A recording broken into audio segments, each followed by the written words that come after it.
Guys, അസ്സലാമു അലൈക്കും വറഹ്മത്തുള്ളാഹി വബറകാതുഹു. കണ്ണീറിൽ നിന്നും മക്കൾക്ക് രക്ഷ ലഭിക്കാൻ വേണ്ടി മുത്തുനബി സല്ലല്ലാഹു അലൈഹി വസല്ലം തങ്ങൾ പഠിപ്പിച്ച ദുആ മക്കളുടെ തലയിൽ കൈവച്ചുകൊണ്ട് പ്രാർത്ഥിക്കുക.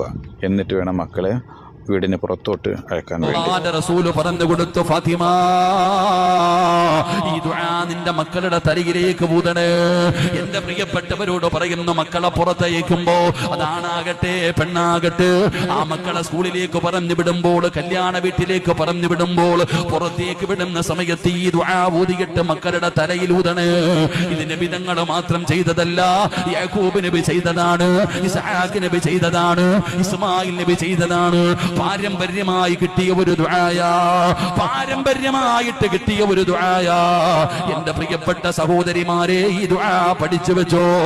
എന്നിട്ട് മക്കള് വീടിന്റെ പുറത്തിറങ്ങുമ്പോ ഈ ദുആ നിങ്ങളുടെ മക്കളിൽ തലയിലൊന്ന് ഓതി ഊതണേ. ഏത് ദുആ എന്നറിയുമോ?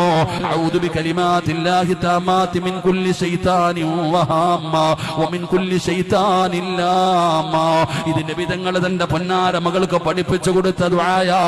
ഫാത്തിമ ബീവി ഹസനും ഹുസൈൻ എന്ന് പറയുന്ന രണ്ട് മക്കളുണ്ടല്ലോ, ആ മക്കളെ പുറത്തു വിടുമ്പോ ഈ ദുആ ഊതിയിട്ട് അവരുടെ തലയിലേക്ക് മന്ത്രിക്കുമായിരുന്നു.